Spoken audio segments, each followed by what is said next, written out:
Welcome to the match preview of Watford versus Leicester. We've got a guest on today from 90 Min and obviously his own channel as well, so we'll get him on in a minute. Get your views in, get your comments in. This is the match preview and we'll catch you straight after the intro. The Leicester City machine is on the march again. Leicester Fan TV presents a variety of content, like fan discussions, match analysis, and engaging with Leicester fans worldwide. We want your views live. Thanks to our sponsors, Everards, Follow Blinds, Pukka Pies, Car Leasing, Distillers Direct, Hollogram, Take Me, Newby Co, and the Foxes Arms and Rainbows. We are live in 10, 9, 8, 7, 6, 5, 4, 3, 2, 1.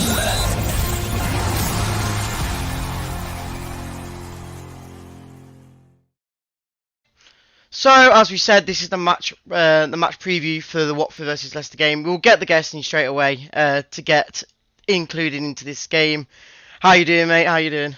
What a pleasure, Reedy. Thanks so much for having me on again, mate. It's we did the reverse fixture, didn't we, this season? Yes, we did. I think I was a lot more optimistic for that one, even though you boys were playing really well. I think you were on a bit of a bad form at the time, and I thought maybe we could have nicked the point. I think you'd come off, I don't know what result it was at the King Power, and I remember you saying to me that you were a little bit, not apprehensive, but you didn't know what to expect. I feel like tomorrow I know exactly what I'm going to expect, so we'll get into it, I'm sure. But, mate, what a pleasure, and thanks so much for having me on. Yeah, no worries. Yeah, early in the season we did speak at the home fixture for us, and yeah, I was a bit apprehensive because I think we just lost to Hull, Yes. and there was a bit of a thing where a lot of fans were, obviously with how well the season started, and then we lost to Hull, we was a bit apprehensive thinking, will the system work to a lot of teams we're playing against? And as you've seen through the next, 20 games of the season, it has worked. And what's your kind of take on this situation at the moment? Because most fans are saying that we're easily going up. What's your kind of take on this at the moment? Have you watched many games of us, or? Do you know what? Very similar to what a lot of other people are saying, mate. I just think you look at the squad on paper, it's levels above, I think, most of the teams in the Championship. I think when I remember saying to you on the last time I was on, when you come down from the Prem, it's whether you can retain those key players that can play easily at Premier League level, and you manage to do that, and then you blend them with a few players like your likes of your Hamza Chowdhury's, etc., with that Championship now, so you were squad players, and you mix those in with the likes of a Dewsbury Hall and your Vardys, etc., and Mavidi as well. The quality's there, and I don't think there's any doubt that you guys are going to go up. Whether you go up as champions, I think, is the only debate. But you look at that cushion in the table at the moment: 72 points, 30 games played. You're 11 points ahead of Southampton, who obviously have a game in hand.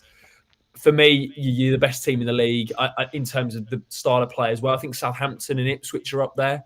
It's just, I think, for me, that second spot, which is more of a debate than whether Leicester are going to go up, if that makes sense. But I've watched as much as I can, mate, of Leicester. But I think, do you know what the game that swung it for me? And I was like, you're definitely going up as champions, was the West Brom game away. Yes, when we won just in the last minute, yeah. And that was the game for me that just swung it. And I was like, you know what, this is a title-winning team. Because if you can grind that sort of result out away at West Brom, under Carlos Corberán's West Brom as well, good win. Yeah, and that was the one that changed it for me. Yeah, we'll obviously go back to that game a few months back then, where we did obviously win 2-0 in the end. Your keeper got a red card. I saw your tweets after the game thinking, what the hell is he doing? What was your take on that game? Because I don't know if you were there, but I don't know if you watched it, but did you think there was any chance you win? Because I thought, from what I remember, there was times in the game where I honestly thought you were on top in the game, but obviously, eventually, it was just not to happen. Yeah, I watched this one, mate. It was the game plan from Ishmael when we went away to Leicester was pretty obvious. It was sit off you guys and try and hit you on the break. We knew you're the better team. Man for man, you've got the better team. But could we frustrate you? And I think we did for large parts, to be fair. The fact that it took to the 76th minute for Jamie Vardy to score, and then obviously the penalty at the end was sort of completely killed it for us. The main story coming away from it from a Watford point of view was about Daniel Bachmann getting sent off, because it's like the second time he did that. He did it at the end of last season as well. So us as Watford fans, and he was the captain at the time, we were thinking, not again, not again, Dan. and then Ryan Porteous ended up in goal in between the sticks. And funnily enough, the last time that happened was Hamza Chowdhury last season. We played Huddersfield at home, and he ended up in goal because Daniel Batman got sent off. So that was the story coming away from it. But going back in terms of more tactically, I felt we tried to frustrate you as much as possible. We barely had any of the ball. It was just whether we could hit you on the break with the pace that we had going forward. We weren't able to do that. In the end, I think 2-0 was completely fair, to be completely honest with you. I didn't have any complaints with it. But yeah, although people talked about the goalkeeper situation, as you mentioned, it probably covered over the fact that Leicester deserved to win and we didn't really get into the game, if that makes sense. Yeah, totally. Well, obviously, throughout the season then, from that game, have you been happy with Watford's kind of performances, where they are on the table at the moment? Obviously, I can see that you're only, 4 points off the playoff spots right now. And before the Cardiff game, you were unbeaten in like 5 or 6 games, weren't you? Obviously, a lot of them were draws, but what was your kind of take up until now? So I've been, again, I don't want to harp back to that last show, but I remember speaking to you, Reedy, and I said, look, the main thing I want from this season is for us to keep the manager for the season. You know, we've had so much chop and change at Watford.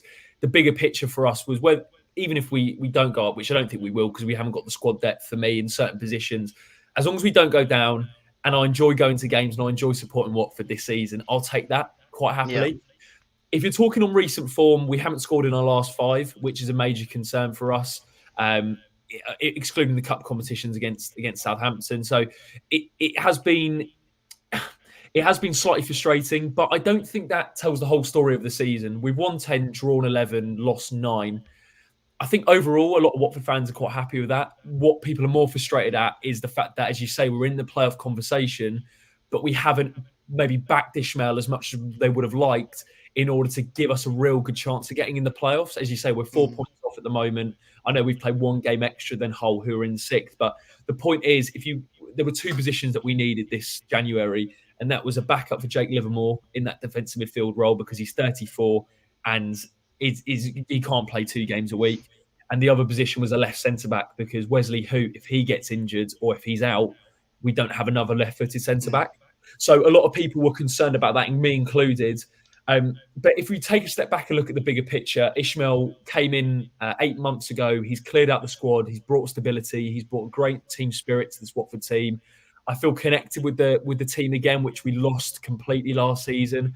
And as I say, if you said to me now we'll finish, I predicted us to finish 14th. So that's kind of where my ambitions were at the start of the year. So as long as we're mid-table, for me this season, I think that's fine. But I understand the frustration from Watford fans that we maybe haven't backed Ishmael, considering how well we have done up until that point, and we probably could have kicked on. So I don't, as someone in the live chat, Craig said, do you think Watford can make the playoffs?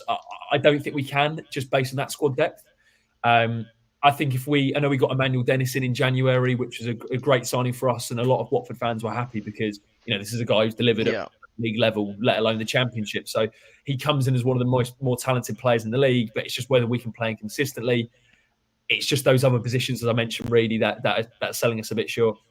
Yeah, completely. I will go back to one name you've mentioned before we do move into tomorrow's game then. Jake Livermore. Obviously, I watched a few weeks back on 90 Minutes, you were mentioning about his 2 goals against, who was it? That he scored 2 wonder goals? Yeah. I had to mention it because the moment you said about it, I was like, I'm going to go watch the game, and wow, them 2 goals were incredible. But and also, it's like Jake Livermore. Like, who would expect that? Like, if you said to me, mate, like, the odds of that, I'm not a betting man myself, but if you said to me, like, Jake Livermore brace at QPR, I reckon you're looking at like 20-1 or something ridiculous. Yeah, I completely get you. But and we were terrible that day, you know? We were terrible. Yeah. We'll move into tomorrow's game then, Jacob. Obviously, from what I've seen, we are 6 games unbeaten against you, home and away, which is obviously good news for us, bad news for you. But from the last game to now, our team has changed quite a lot. Obviously, McAteer started against you, Ndidi started against you, and Iheanacho started against you. Now, Iheanacho is obviously still at AFCON with Nigeria. and Ndidi's out injured for the last couple of months, and he's still going to be injured for the game tomorrow. And McAteer has been finding his feet in the team, but because of his injury, a new guy's come in. Fatu, I don't know if you know too much about him, but he's been amazing since he's been in. He's probably been one of the best chance creations in the league at the moment. What's your kind of take on this game then? Because, like I say, you've been unbeaten up until the Cardiff game. Do you think, from a home point of view, you think you could get something out of the game? If I'm honest, mate, no. The only thing I would say though is, and I take a little bit of hope from the game against Southampton recently, because we Ishmael kind of just accepts that, look, there are better footballing teams than us, like your Leicester, Ipswich, Southampton. And what we have been quite good at this season is sitting off teams and trying to hit them on the break at home. Maybe less so away from home, but we're happy to kind of sit in a little bit and use our attacking options, which particularly in wide areas is quite strong. If I'm honest, mate, I'm not particularly confident for this at all. The vein of form you guys are in, the quality you have in the team. As you mentioned, when you look at the team that played against us at the King Power and you look at the changes, I just think that midfield's so strong. Particularly the two of Dewsbury Hall and Winks, that complement each other so well. McAteer slightly further forwards. Daka seems to be stepping up with Iheanacho away as well. So the quality there is for all to see. And I'm by no means saying the similarities between Leicester and Watford, but one thing I do think the obvious difference is the depth you have compared to our depth is just like there's levels. You know, you can take out Iheanacho and bring in a Daka and he'll step up and do the job. Whereas if we take out a player, there's no guarantees that player behind him will reach the same level, if that makes sense. So back onto the game tomorrow. In a weird way, though, the pressure's completely off us. So it's quite a good one to go into. You know, you guys are obviously the favourites. You come off the back of a 5-0 win against Stoke. Everything's saying that you're going to win this one. So if you said to me, would you take a point? Absolutely. Would you take a 0-0, which is one of the worst games of all time? Absolutely take it. Do I think that's going to happen? Probably not. I'm predicting a 2-1. I think we'll score, but a 2-1, 3-1 Leicester, if I'm completely honest. So look, that's kind of how I see the game. But I think what you'll see from Watford, and give in a bit of insight to Leicester fans, is I think we'll be happy just to sit off you guys and let you play and just kind of try and keep it tight for as long as possible. If we can get to half-time at 0-0, even at 1-0, and we're still in the game, that's probably a result for us. And then it's whether we can utilise set pieces and use some of our physical power to get a goal and maybe nick a point here. But as I think it's fair to say you guys are the favourites going into this one.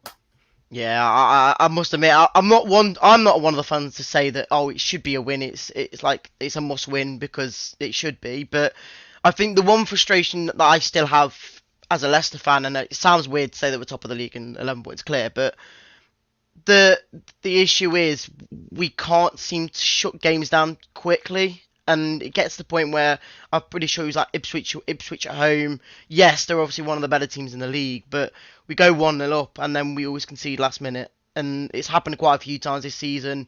Millwall, yes, we beat them, but they scored a last minute goal to make it a bit more edgy at the last few seconds. Sure.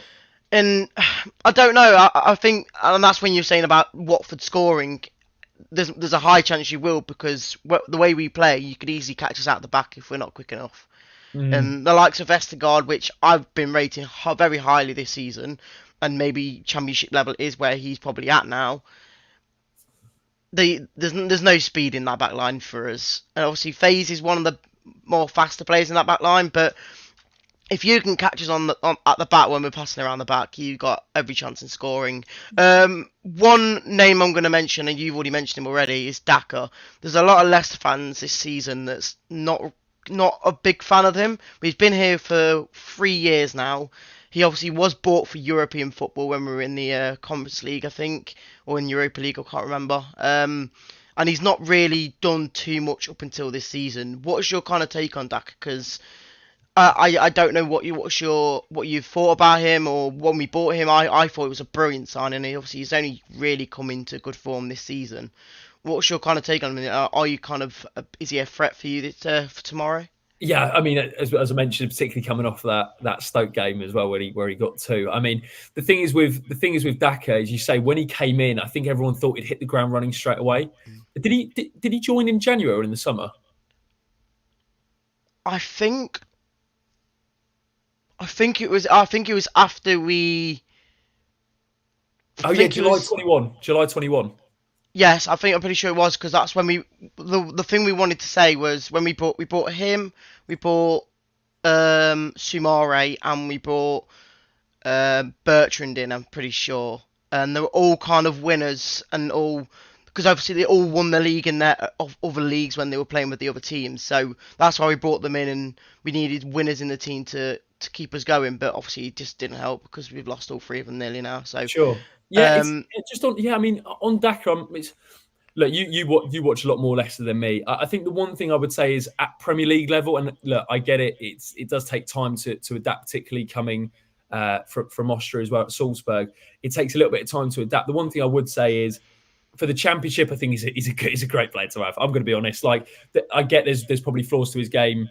Iheanacho's a better option, obviously, but if you look at sort of his, as I think Craig just mentioned, his goal to minute ratio in the division is really, really strong. So I think if you put it in the context of the Championship, you've got a great player there. For me, when you put him into the Premier League, he's probably a squad player, personally. I don't think he's anything more than that. But as Championship strikers go, and if you're going to rotate, and if you have this situation like you do with Iheanacho at the moment, where he's off at AFCON, Daka's not a bad replacement to come in and lead the line, especially because you guys play that kind of 4-2-3-1, isn't it? With Iheanacho, like your striker, it's a lone striker, right? Yeah, he's lone striker with two kind of 8/10s behind. Right, okay. We kind of play with three at the back when we're in the attack, and then four at the back when we're defending. But yeah, it's kind of like the Pep style of play when it comes to the Championship. But Got you, yeah. It sounds horrible. It sounds weird saying that, but it basically is. But yeah, sorry, the last thing I was going to say on Daka is like the role of a lone striker as well. I think probably what's helping him is the options he has around him this season. I think when you're playing in the Prem, you can't have the amount of possession that you boys are having this season. And I think the great thing about the way Mariska's playing at Leicester is you're always going to get chances. So Daka's probably thriving in that respect because the service he's getting in the Championship is levels above what he was getting in the Prem. So, look, I think in the Prem, as I say, squad player. In the Champ, for me, he's a great replacement to have. And I think the question you've always got to ask yourself is how many other teams would he get into? And I think there's a lot of teams that would take Daka pretty much immediately. I mean, I'd take him straight away. Yeah, I think before the window closed in the summer, he was nearly going to Bournemouth until the last minute. Apparently, just all fell through. But yeah, I'm glad we kept him. But before we go into the score predictions, then we will ask one more thing: is what players this season have been like the main names for you this season that's probably going to cause a bit of an issue tomorrow? Sure. Yeah, I think we mentioned one in terms of not being an issue for you guys, but in terms of how important he is to Watford. That's Jake Livermore. He pretty much, when he plays, more often than not, we play pretty well. It's just getting to 34 now. It's tough for him to maintain those performance levels. One player to look out for tomorrow is Emmanuel Dennis. He was with you before, wasn't he? He was with us before, yeah. He had a great sort of first half to the 21-22 season where we got relegated, then got a move to Nottingham Forest for 25 mil, and he's back on loan with us for 6 months until the end of the season. He's been getting his fitness up, so I don't think he'll start, but he's one to look out for coming on at about 60 minutes or so. In terms of other players to look out for, one that I think's definitely got a bright future is Ismail Kone midfield. He played for Canada at the World Cup. He's been one of our best players. The ceiling's so high for him, genuinely, and I think he'll go on to have a great career. And someone else who I think's one to watch as well is Yasser Asprilla from the right. He's 19 years old, Colombian, international. He plays for the senior squad. He's a proper player, and he's linked with Brighton, Newcastle. There's levels to his game as well. They're sort of the key players to look out for. But I do worry slightly in terms of that midfield balance because one player, you mentioned AFCON, Reedy, is Kayembe, and I think he played in the reverse fixture at the King Power. There is genuinely an argument to say, alongside Livermore, he's one of our most important players because when he plays, we just have a bit more control of the game. When he's not there, we do miss him really badly. So he's not available tomorrow, so that's a big miss for us. And it's no coincidence that since he's come out the team, we haven't reached the same levels that we did before, if that makes sense. So, yeah, going back onto the three, Livermore, Asprilla, Kone, and then Dennis off the bench is probably the ones to look out from a Leicester point of view. It sounds like that Asprilla is kind of like the Fatou for us. Like he's young, but he's got a lot to give, I guess. Yeah, he has, man. He has. I think Watford model these days is you look at someone like João Pedro. You know, last season was playing. You love João Pedro. Mate, I love it. Love him. What a player. I can't go a show without mentioning him. And I said to everyone, I said, look, trust me, he's a player. And even in the Championship, you could see that he was captaining us. He's gone on to Brighton. Great move for him. And I think that's the sort of way I see Asprilla going. It'll be here to the end of the season, and then he'll be gone. But yeah, Asprilla's ceiling's really high, mate, and definitely one to look out for. He'll be playing Prem very soon, I think. Yeah, I get you. Right, score prediction, mate. You've already kind of gave a little inkling. You've already gave a little inkling what you're going to go for, but go on then, mate. I've ruined it. I'm going to go... I'm bad with predictions, but I think it'll be 3-1 Leicester, if I'm honest. 3-1, yeah. I do think you're going to score, and I think it's going to be because of an error from us. Sounds bad, but it's going to happen because we always seem to mess up some way to concede. But I do think we'll have enough to win. But then again, I honestly do think there's a draw out there because my mate from Leicester Fan says if you can't win, just don't lose. And away from home, it's what you have to do. I think they say with like the most successful teams in the Champ, isn't it? Win your home games, draw your away, and you go up. That's pretty much the formula. So I think the way we're playing look, Leicester are the favourites. I think you'd be disappointed if you didn't win. If we're being completely honest, the way you're playing, the form we're on at the moment, and we are quite leggy, is something to say as well. We are tired. We've got a tight squad of only 26 players. We don't really have a lot to give. So in terms of that, I think it's it. I hate saying must win. I'm not going to speak on behalf of you, mate, but I'd imagine you'd be disappointed. For us, if we can get a point, I'd snap your hand off. Absolutely. Yeah, as much as again, people won't be disappointed if you got a point away. I think most Leicester fans will want to win tomorrow and keep that gap in the top of the league, top of the table, as big as it can be, because there is teams like say Southampton are unbeaten, Leeds are slowly getting there now, so we just need to make sure we get to. Thing is, for me, I don't even care if we don't get champions. It's just about going up. Exactly. No one. I just don't want to get into the playoffs. But the champions either. Like, let's be honest. Yeah. Like, it's great. It's obviously like it caps the season off well. Yeah. But like, I never look back and go, they won the championship last season. I'm more like they got promoted last season, and I think I imagine for Leicester, it is just a case of get up by any means, right, and get back to where you belong in the Prem. Yeah, exactly. And then the score prediction for me, I think I'm going to agree with you, mate. I think I'm going to go for a 3-1. Knowing you'll probably score first, and then we'll score 3 to win the game. But there we go, guys. As well, I have to say. Sorry, you've got a great record at our place as well. I've been there last few times, and I can remember us winning majority of the time. I think was there one where you just absolutely smashed us? It must have been a while back, but. Yeah, there was one. I think Pereira scored, like he cut in and then yes, Pereira, yeah. But then also I have like the memories of the year you won the league, and Mahrez scored that. Oh yeah. It was hard to score against you that game as well. Yeah, we just sat off, didn't we? But yeah, mate, looking forward to it, and mate, what a pleasure coming on. No worries, mate. Appreciate you coming on. We'll catch you all for the game tomorrow, and then make sure you catch Jamie's show on Sunday for the basically the review of the game. So appreciate you all coming on, and we'll catch you all on the next show. See you in a bit. Thanks for watching Leicester Fan TV. Thanks to our sponsors, Everards, Barlow Blinds, Pukka Pies, Pink Car Leasing, Distillers Direct, Hollogram, Take Me, Newby Co, The Fox's Arms and Rainbows. Run by the fans, for the fans.